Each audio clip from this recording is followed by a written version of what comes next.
Well students, in the unit chemical kinetics अब हम लेने जा रहे हैं rate, law, expression and order of a reaction. तो बच्चे जो तो हम जानते हैं 11th क्लास में भी हमने पढ़ा हुआ है कि rate of a reaction depend करता है कंसंट्रेशन ऑफ द रिएक्टेंट्स। क्योंकि रिएक्टेंट्स की कंसंट्रेशन ज़्यादा होगी तो रेट भी मोर होगा, कंसंट्रेशन लेस होगी रेट भी लेस होगा। So the effect of concentration of reactants on the rate of a reaction was first studied by Goldberg and Wahge in 1867 in the form of law of mass action. ये law of mass action हमने कहाँ पढ़ा हुआ है? पहले जो हमने पढ़ा हुआ है इक्विलिब्रियम, केमिकल इक्विलिब्रियम चैप्टर में, जो हायर सेकेंडरी पार्ट 1 में था। इसके अकॉर्डिंग हम कह सकते हैं ये लॉ क्या कहता है, rate of law of mass action क्या कहता है बच्चों? Rate of a reaction is directly proportional to the products of the molar concentrations of reactants with each term raise to power of its stoichiometric coefficient. For example हम इसको समझने के लिए लिखते हैं, जैसे हमारे पास एक रिएक्शन है A times A reactant plus B time B reactants gives products. A जो स्मॉल ए है, जो कैपिटल ए जो रिएक्टेंट है उसका कोफिशिएंट है, और बी जो रिएक्टेंट दूसरा है इसका कोफिशिएंट जो है वो स्मॉल बी है। तो रेट प्रोपोर्शनल किसको करता है? डायरेक्टली कंसंट्रेशन ऑफ द ए, वो हमने स्क्वायर ब्रैकेट में लिखा हुआ है। प्रोडक्ट किसके साथ है? कंसंट्रेशन ऑफ बी, वो हमने फिर से स्क्वायर ब्रैकेट में लिखा हुआ है। और हर टर्म को पावर किया है जो उसका स्टोइकोमेट्रिक कोफिशिएंट है। जैसे मोलर कंसंट्रेशन ऑफ ए की पावर स्मॉल ए, क्योंकि उसका कोफिशिएंट ए है, ऐसे बी के लिए बी उसका हमने पावर किया है क्योंकि बी उसका कोफिशिएंट है। तो हम जब प्रोपोर्शनलिटी साइन को हटाएंगे तो हम जानते हैं हमारे पास के आ जाता है। तो के क्या है? प्रोपोर्शनलिटी कांस्टेंट है, ए की पावर ए बी की पावर बी, तो K is also called rate constant. So बच्चे, एक्सपेरिमेंटली हमने देखा है कि रेट ऑफ रिएक्शन कई बार हर ए पर डिपेंड नहीं करता, हर बी पर डिपेंड नहीं करता। Experimentally it has been found that the rate of a reaction may not depend upon all the concentration terms of A and all the B concentration terms of B। ए के लिए वो all the ए पे depend नहीं करता और B के लिए वो ऑल द बी पे डिपेंड नहीं करता। It may be found to depend upon m terms of A and n terms of B. So we can write rate equal to k a raised to power m b raised to power n। पहले क्या था? a raised to power small a b raised to power small b, लेकिन वो small a complete पर या small b complete पर depend अगर नहीं करेगा तो किसी और पे डिपेंड करेगा। तो इसलिए उसकी जो हमने लिख दिया m टर्म्स ऑफ ए पे डिपेंड कर रहा है रेट, और एन टर्म्स ऑफ बी पे डिपेंड कर रहा है रेट। तो इसलिए हमने ए और बी को रिप्लेस कर दिया एम और एन से। This is actually the rate law. तो रेट लॉ में क्या है? जो लॉ ऑफ मास सेक्शन में हम क्या करते हैं? ऑल द कंसंट्रेशन टर्म्स लिख लेते हैं, लेकिन रेट लॉ में क्या लिखते हैं? वही कंसंट्रेशन टर्म लिखते हैं जिन पे रेट जो है रिएक्शन का डिपेंड करता है। Where M and N may be same और may not be the same as A and B. M और ए सेम भी हो सकते हैं, डिफरेंट भी हो सकते हैं। एन और बी सेम भी हो सकते हैं, डिफरेंट भी हो सकते हैं। ए और बी क्या हैं? रेक्टेंट्स के कोफिशिएंट्स हैं। लेकिन एम और एन क्या हैं? रेक्टेंट्स की वो टर्म्स हैं जिन पे रेट ऑफ रिएक्शन डिपेंड करता है। हम इसको अंडरस्टैंड करने के लिए बेटर कुछ और एग्जाम्पल्स लेते हैं। जैसे बच्चे, ये एग्जाम्पल है H2 plus Cl2 gives us 2HCl। तो जहाँ पर जो A है H2 का कोफिशिएंट 1 है, तो जहाँ पर A की वैल्यू 1 है और B की वैल्यू भी 1 है, Cl2 के साथ 1 है, लेकिन रेट क्या है? ओनली K मीन्स H2 की पावर भी 0 है और Cl2 की पावर भी 0 है। तो M 0 है, N 0 है, A 1 है, B 1 है। ऐसे सेकंड एग्जाम्पल देखिए जहाँ पर खाली 2NO2 से हमें 4NO2 और O2 मिल रहा है। तो जहाँ पर बच्चे A जो है वो 2 है लेकिन B है ही नहीं, तो रेट क्या है? KN2O5। N2O5 का क्या है? 1 है। तो A तो 2 है लेकिन M क्या है? m1 है क्योंकि इसकी पावर 1 है, रेट लॉ में इसकी पावर 1 है लेकिन एक्चुअली इसके साथ कोफिशिएंट 2 है। तो कोफिशिएंट और उसकी पावर डिफरेंट है क्योंकि इसका जो रेट है वो n205 पे डिपेंड करता है, ना कि उसके स्क्वायर पे डिपेंड करता है। तो जहाँ पर a तो 2 है लेकिन इसकी पावर 1 है, तो a और m डिफरेंट है। ऐसे जहाँ पर देखिए, जहाँ पर a जो है वो 2 है, NO2 का कोफिशिएंट 2 है और b जो है वो 1 है। तो पहले रिएक्टेंट का कोफिशिएंट 2 है, सेकंड रिएक्टेंट का कोफिशिएंट 1 है। रेट में क्या आ रहा है कि NO2 की पावर 1 F2 की पावर 1 मींस A जो है हमारा M है वो भी 1, NV 1। तो जहाँ पर A 2 है M 1 है, A और M सेम नहीं है, A और M डिफरेंट है। लेकिन जहाँ पर क्या है B 1 है और N भी 1 है, तो B और N सेम है। इसलिए जो हमने रेट लॉ में क्या लिखना होता है, कंसंट्रेशन टर्म जो होती हैं उनकी पावर वो लिखते हैं जिस पे रिएक्शन का रेट जो है वो डिपेंड कर रहा है। हमें सभी कंसंट्रेशन टर्म हमेशा नहीं लिखनी होती हैं। लॉ ऑफ मास सेक्शन में हम क्या करते हैं, सभी कंसंट्रेशन टर्म्स लिख लेते हैं, लेकिन रेट लॉ में वही कंसंट्रेशन टर्म लिखते हैं जिन पर रिएक्शन का रेट डिपेंड करता है।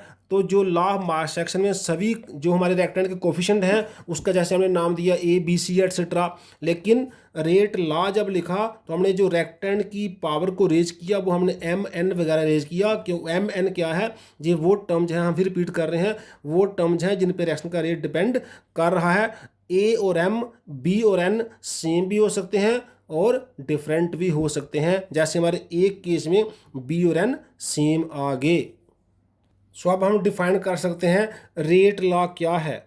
An expression which expresses the rate of a reaction in terms of molar concentration of the reactants with each term raise to some power which may or may not be the same as the stoichiometric coefficient of the reactants in balanced chemical equation। तो हम क्या करते हैं, है law of mass section की तरह ही है, सिर्फ उसकी जो पावर होती है वो कोफिशिएंट के बराबर भी हो सकती है, सेम भी हो सकती है, जब कोफिशिएंट से डिफरेंट भी हो सकती है। तो हमारा प्रेजेंट केस में क्या आया, rate equal to K A raise to power m b raise to power n। तो k क्या है, कि रेट कांस्टेंट है, इसका हम वेलोसिटी कांस्टेंट भी बोल सकते हैं। इसकी डेफिनेशन क्या है, it is defined as the rate of a reaction when the molar concentration of each of the reactants is unity. जब हम सभी रिएक्टेंट्स की कंसंट्रेशन को 1 मान लेते हैं, यूनिटी मान लेते हैं, तब जो रेट ऑफ रिएक्शन होता है वही रेट कांस्टेंट हो जाता है जब वेलोसिटी कांस्टेंट हो जाता है। जैसे प्रेजेंट केस में क्या है, व्हेन ए और बी दोनों की कंसंट्रेशन 1 मोल पर लीटर है, तो के जो है जब जे भी 1 हो जाएगा, जे भी 1 हो जाएगा, तो के किसके इक्वल हो जाएगा, रेट ऑफ रिएक्शन। तो के equal to rate of reaction, तो velocity constant rate of reaction ही बन जाता है जब सभी रिएक्टेंट्स की कंसंट्रेशन को हम 1 यूनिट मान लेते हैं। अब हम लेते हैं ऑर्डर ऑफ ए रिएक्शन।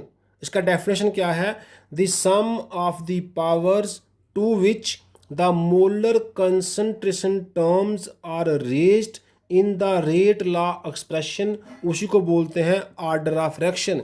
जब हम रेट लॉ एक्सप्रेशन लिखते हैं उसमें जो कंसंट्रेशन टर्म की पावर होती है उसका जब सम करते हैं वो जितना भी आए, that sum is called order of reaction. जैसे हमने अभी प्रीवियस एग्जांपल डिस्कस की है, AABV गिव्स अस प्रोडक्ट्स। तुम्हारा rate law, as per rate law हम क्या लिखते हैं, rate is equal to K constant into concentration of A raise to power m and concentration of b raise to power n।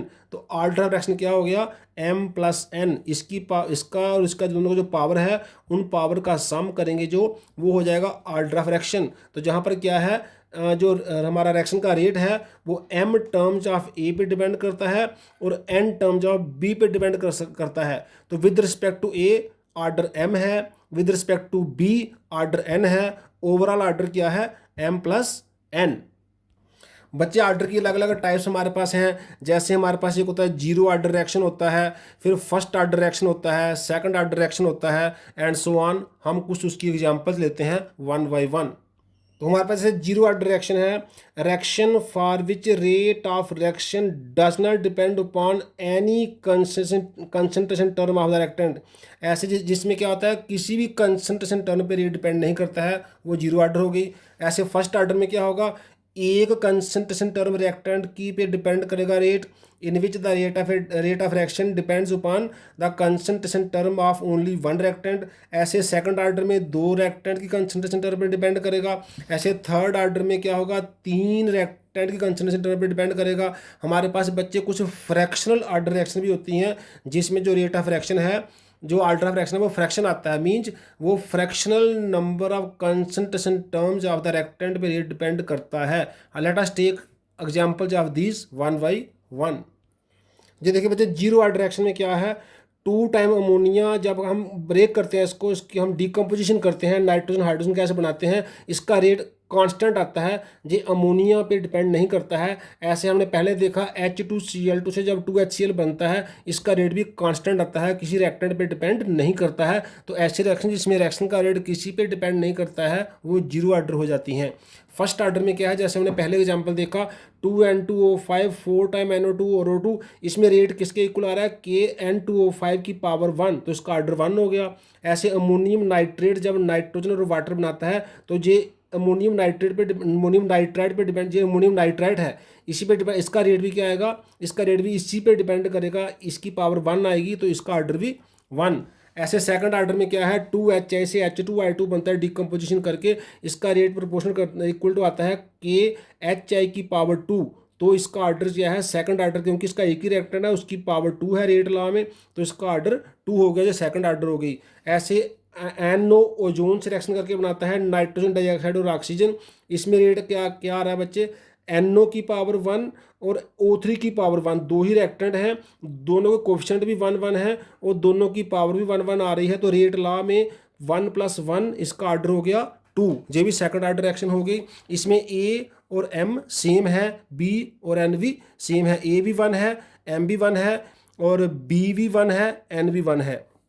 Third order में देखिए 2NO + O2 2NO2, तो इसमें rate क्या आ रहा है, constant into NO first reactant की power 2, O2 second reactant की power 1, तो 2 + 1 ऑर्डर 3 हो गया। तो ऐसी रिएक्शन जिसमें rate of reaction 3 concentration term पे डिपेंड करेगा, उसका ऑर्डर 3 हो जाएगा। इसमें दो कंसंट्रेशन टर्म NO की आ रही हैं पावर 2 और एक कंसंट्रेशन टर्म ऑक्सीजन की आ रही है पावर 1, तो ओवरऑल ऑर्डर क्या हो गया, 2 + 1 थर्ड ऑर्डर हो गया जी। ऐसे फ्रैक्शन के एग्जांपल देखिए बच्चे, H2Br2 से जो रिएक्शन करके 2HBr बनाता है, तो क्या होता है, हमारे पास आ रहा है रेट के H2 की पावर 1 है, लेकिन Br2 की पावर 1/2 है, तो ऑर्डर क्या हो गया, 1 + 1/2 क्या आएगा, 1.5, तो इसका ऑर्डर क्या है, 1.5 है। H2Br2 की जो रिएक्शन है, H2 की 1 पावर आ रही है रेट लॉ में, Br2 की 1/2 हाफ पावर आ रही है, तो 1 + 1/2 ओवरऑल ऑर्डर क्या हो गया, 1.5। ऐसे ही एस्टल्डिहाइड है CH3CHO, इससे मिथेन और CO बनता है, इसका रेट प्रोपोर्शन कर रहा है एस्टल्डिहाइड की पावर 1.5, तो इसका रेट लॉ में रिएक्टेंट की पावर 1.5 आ रहा है कंसंट्रेशन की, तो इसका ऑर्डर भी 1.5 है। तो जो हमारे ऑर्डर हैं वो फ्रैक्शनल भी हो सकते हैं, वो जीरो भी हो सकते हैं, फर्स्ट सेकंड थर्ड तो होते ही होते हैं। ये एक बड़ी इंटरेस्टिंग रिएक्शन है बच्चे, 5 time bromide plus borate ion plus 6 time hydrogen ion give us 3 time bromine plus 3 times water.